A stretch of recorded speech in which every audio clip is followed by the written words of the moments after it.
Então, gente, vamos concluir aqui o assunto de demanda agregada e vimos aí a questão da elasticidade da demanda agregada, que diz respeito à inclinação da demanda agregada, né? E os fatores que levam a demanda agregada a ser elástica ou inelástica. Outra questão muito importante com relação à demanda agregada é a posição ou deslocamento da demanda agregada.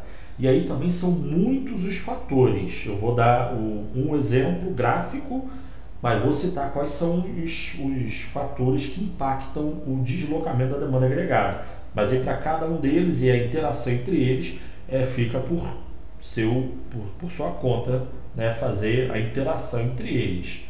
Mas enfim, com relação ao deslocamento da demanda agregada, que diz respeito a aumentar o volume de demanda na economia, o que leva a um deslocamento da demanda agregada? Aí você pode pensar o esquema da demanda, né?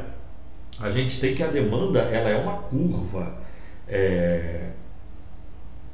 Quando a gente está em uma queda de preço que leva a um aumento no volume de demanda agregada da economia, a gente traça uma linha ligando os dois pontos e nós estamos desenhando a curva de demanda agregada. A cada diferente nível de preço, nós teremos um diferente volume de demanda agregada na economia. Ao percorrer uma curva de demanda agregada, a gente tem que a demanda, a curva, ela está dada. O que está variando é a quantidade de demanda agregada na economia. Falar em deslocamento da demanda agregada diz respeito à variação a cada nível de preço, o volume de demanda agregada ser maior ou menor, ou seja, um deslocamento de toda a curva de demanda agregada. Então a gente tem que entender o que leva a um aumento da demanda agregada a cada nível de preço, ou, de outra forma, sem que haja variação de preços. Quando o preço cai, isso leva ao aumento da demanda agregada, na quantidade de demanda agregada, isso significa apenas que a gente está percorrendo a curva de demanda agregada, mas a curva de demanda está dada, está fixa. Aqui o que a gente vai ver é o que leva a um deslocamento de toda a curva de demanda. E para considerar isso, a gente vai considerar então que preços não variam. Então você tem que voltar no esquema, né? Reveja o vídeo passado, onde eu botei o esquema da demanda agregada, e considere o que levaria a um aumento do nível de produção demandado sem que haja variação de preços, né? E o que levaria a um aumento de produção nacional demandado sem que houvesse variação de preços? Qualquer coisa que leve a um aumento de despesas autônomas, ou que leve a queda de juros, ou aumento de despesas autônomas, tá? Ou isso, né? E o que seriam essas variáveis? A primeira seria, uma que chama muita atenção, é a oferta de moeda. Então, aumentar a oferta de moeda na economia, a gente tem a um determinado nível de preço mais moeda, isso tende a aumentar os encaixes reais, reduzir taxa de juros e aumentar despesas privadas, despesas autônomas, demanda agregada. Pronto, estamos aumentando a demanda agregada sem que haja aumento de preços. Então, uma variável muito importante é variação em M, tá? Isso desloca a curva da demanda agregada. Se aumentar M, aumenta a demanda, diminui M, diminui a demanda. Outro fator muito importante que chama a atenção seria o G barra, variação em gastos públicos. Então, sem que haja variação em preço, não há variação na oferta real de moeda. Vamos desconsiderar o primeiro caso, vamos falar só de gasto público. Não havendo variação de encaixes reais, não há variação dos juros. Agora, não havendo variação dos juros, quer dizer que não vai ter variação de despesas autônomas? Pode ter. Como que pode? Se houver aumento de gasto público. Então, por exemplo, um aumento de gasto público aumenta a despesa autônoma, demanda agregada na economia, sem que haja variação nos preços. No mesmo sentido, a gente tem um aumento de consumo autônomo e investimento autônomo. São as três despesas autônomas da economia, tá certo? Então, qualquer uma dessas quatro variáveis, chamando a atenção principalmente para as duas primeiras, que é a ação estatal do governo, né? Mas qualquer aumento Um aumento em qualquer uma dessas quatro tende a deslocar a demanda agregada, a aumentar a demanda agregada na economia, tá certo? Esses aí são os principais, mas tem outras variáveis que influenciam também e que são importantes, porém de menor importância em relação a essas. A quinta variável importante seria a propensão a consumir. Se mantido o nível de preços, mantidos os encaixes reais, mantida a taxa de juros da economia, a população passar a consumir uma maior proporção de sua renda, então isso vai, ao nível de preços que aí está, gerar mais demanda na economia. Então isso aumenta a demanda agregada na economia, tá certo? A curva de demanda agregada se deslocaria, face ao aumento da propensão a consumir, a curva de demanda agregada se deslocaria para a direita, porque no gráfico da cruz keynesiana a curva de demanda agregada se tornaria mais vertical, tá? E no mesmo sentido da variação da propensão a consumir, nós temos a variação dos impostos, né? Especialmente imposto de renda, mas qualquer outro imposto, né? Sendo que esse aí foi o que eu já falei, é importante, mas claramente de bem menor importância, né? Por quê? Porque variar imposto não é a garantia de que a população vai consumir a sua renda, né? Mas então temos 6 variáveis aí que determinam o deslocamento da demanda agregada.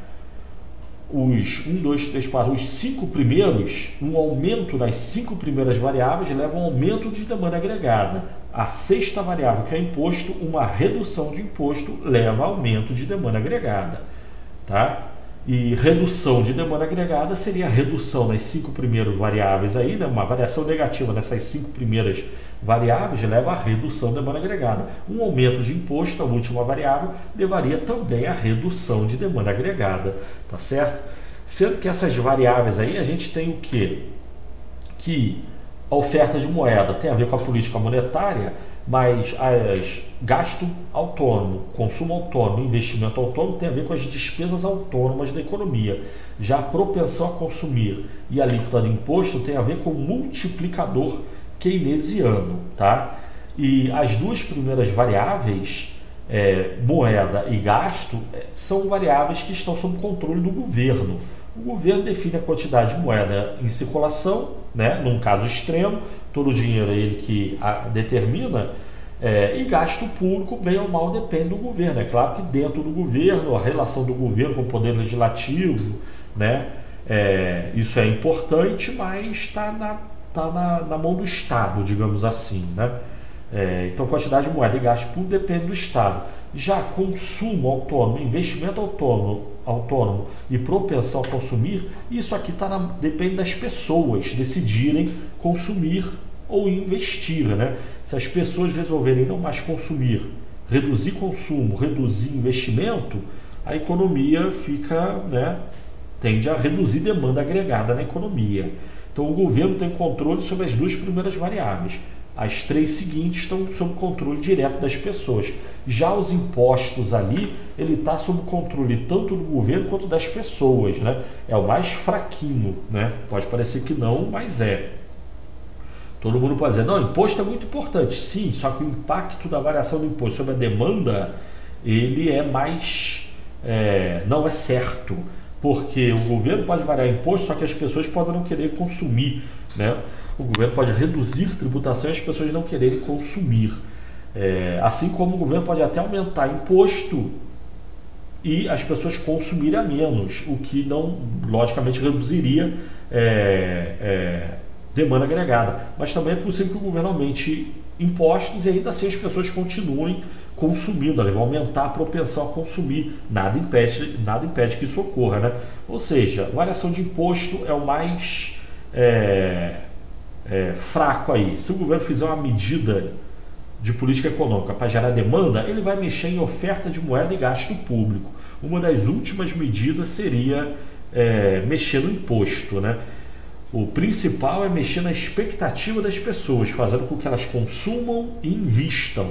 Se pessoas e empresas consumirem e investir, a economia fica bem, não tem problema. Na escassez de demanda, o governo é chamado a atuar via política monetária ou fiscal, sendo que na política fiscal é fundamentalmente gasto, reduzir imposto não é garantia, tá certo?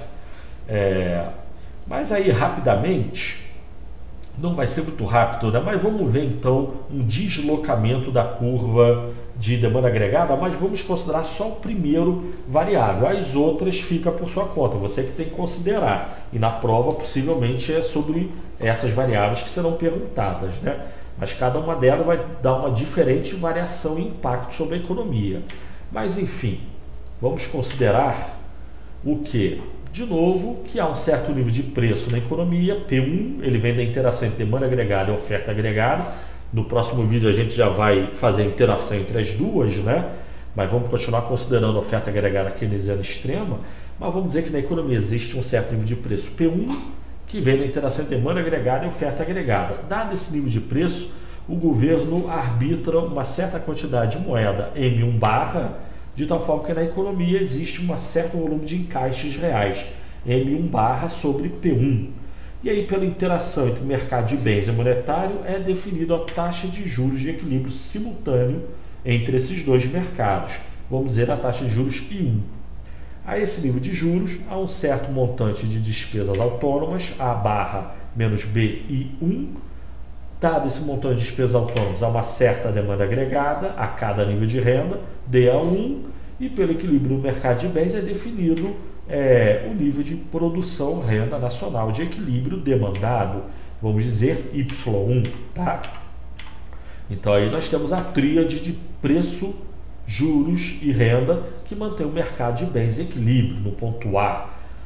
No modelo SLM, a gente sabe que pelo ponto A passa uma curva IS, né? Pois variação dos juros em geral em condições normais leva a variação de despesas privadas que dependem dos juros, investimentos.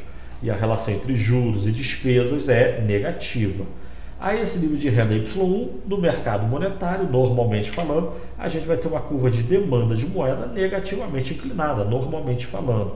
E pela interação entre demanda de moeda e oferta de moeda, é definido a taxa de juros de equilíbrio no mercado monetário, por suposição a I1 inicial. Então, o ponto A é equilíbrio simultâneo no mercado de bens e monetário. Ao nível de preço P1, a gente tem um nível de produção nacional demandado Y1. Mas no modelo SLM, ali a gente tem que traçar a curva LM. Então, a gente sabe que pelo ponto A, caso haja variações de renda, em geral em condições normais, isso leva a variação de demanda de moeda, dada a oferta de moeda, isso leva a variação de juros. Por esse ponto A, passa uma curva LM1, tá certo? Então essa é a situação inicial, só temos um ponto da curva de demanda agregada.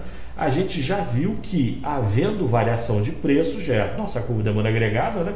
Havendo variação de preços, isso leva a variação da oferta real de moeda, dada a demanda de moeda, isso leva a variação de juros, variação de investimento e variação de demanda. Como demanda a cada nível de renda muda, o nível de produção nacional demandado de equilíbrio também muda. Então o ponto A, lá no gráfico de cima, passa uma curva de demanda agregada. Já desenvolvemos ela aí nos vídeos anteriores, né? O objetivo aqui é ver o deslocamento da demanda agregada, não o desenvolvimento da demanda agregada. Mas então tá, estamos aí no ponto de equilíbrio inicial, o nível de preço é P1 e a demanda da economia é Y1.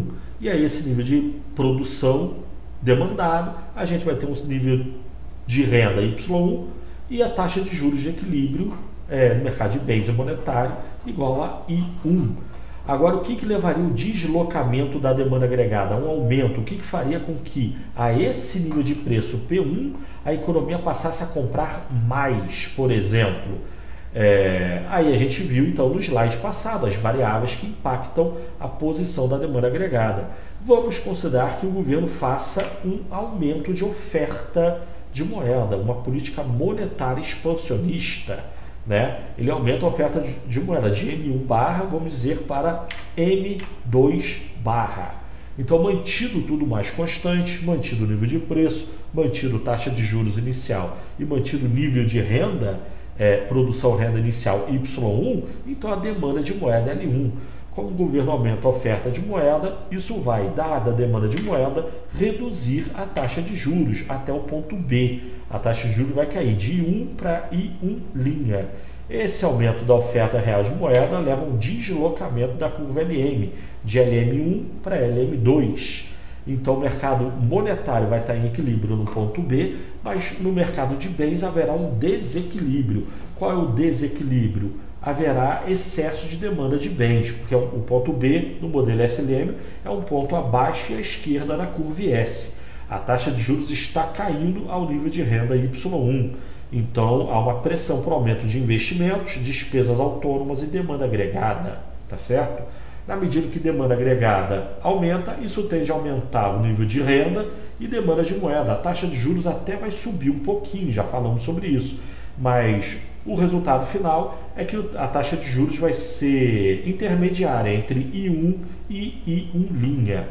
Ela vai ser menor do que a I1 e é daí que vai vir o aumento de demanda, né?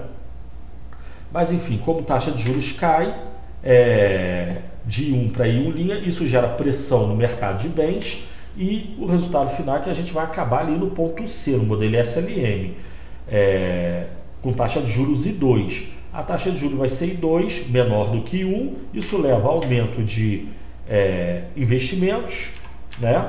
Despesas autônomas, elas vão de A barra menos BI1 para A barra menos BI2. I2 é menor do que I1. Esse aumento de despesa autônoma aumenta a demanda agregada a cada nível de renda e acaba aumentando o próprio nível de renda. A gente vai até o ponto C, né? Sem que haja variação de preço. O preço não mudou. Ou seja, a gente está aumentando o nível de renda sem que houvesse variação do preço. Já estamos vendo que estamos num ponto fora da demanda agregada. Nós estamos num ponto lá em cima, no gráfico da demanda agregada, nós estamos num ponto de uma nova demanda agregada. A demanda já está se deslocando, né? Vamos desenhar a demanda ali. Mas antes de desenhar a demanda, vamos ver o mercado monetário, né? Porque o nível de renda aumentou de Y1 para Y2, isso leva a um aumento na demanda de moeda, de L1 para L2. Pela interação dessa nova demanda de moeda com essa nova oferta de moeda M/2 sobre P1, a gente tem a definição da taxa de juros de equilíbrio no mercado monetário, justamente a taxa I2, tá certo? Então, o modelo SLM está em equilíbrio. A questão é que lá em cima, no gráfico da demanda agregada, a gente tem um nível de produção demandado maior ao nível de preço que não mudou. Isso quer dizer o quê? Que a gente está numa nova curva de demanda agregada. Por esse ponto C passa uma nova curva de demanda agregada. O que isso quer dizer? Que mantido esse novo equilíbrio gerado após a política monetária expansionista, o governo aumentar os meios de pagamento da economia, isso leva a uma tendência à queda de juros, aumento de investimentos e demanda. Ok. Mas isso ocorre sem que haja variação de preço. A gente vai do ponto A para o ponto C. No ponto C, caso haja uma variação de preços, a gente volta a desenvolver a nossa demanda agregada em relação ao ponto C. Uma queda de preço aumenta novamente a oferta real de moeda, tende a reduzir juros, aumentar investimento, despesa autônoma, demanda agregada, e com isso a gente vai percorrer essa nova curva de demanda agregada DA2, tá certo? Mas então, esse é um caso de deslocamento ou aumento de demanda agregada. Mas esse aumento de demanda agregada pode vir pelo aumento da oferta de moeda, pode vir pelo aumento de gasto público ou as outras variáveis que a gente considerou no slide anterior. Sendo que há que se considerar várias pequenas... É um quebra-cabeça aí, né? Não sei se você percebeu, mas há que se considerar diversas diferentes possibilidades. O governo pode aumentar a oferta de moeda e a demanda de moeda ser plana. Nesse caso, o que aconteceria? A demanda agregada, que a gente já viu que é inelástica, ela continuaria onde está. Não haveria, como a gente já viu, a política monetária, sendo a demanda de moeda especulativa, ela é ineficaz para afetar o nível de renda, né, e produção nacional demandado. Mas, enfim... É um caso que eu estou chamando a atenção. Você pode pensar várias outras possibilidades aí. Na verdade, nós temos infinitas possibilidades aí. Para cada uma delas, o efeito seria diferente. Tá? Mas aí, isso aí fica por sua conta. Você que tem que considerar as diferentes possibilidades que possam ocorrer. Tanto no que gera deslocamento, quanto as condições em que tal deslocamento de demanda ocorre. Tá certo? Mas aí vamos juntar agora a demanda agregada. Aí o assunto demanda agregada está encerrado, é esse, acabou. Demanda agregada é isso que a gente viu nos últimos 2, 3 vídeos, tá?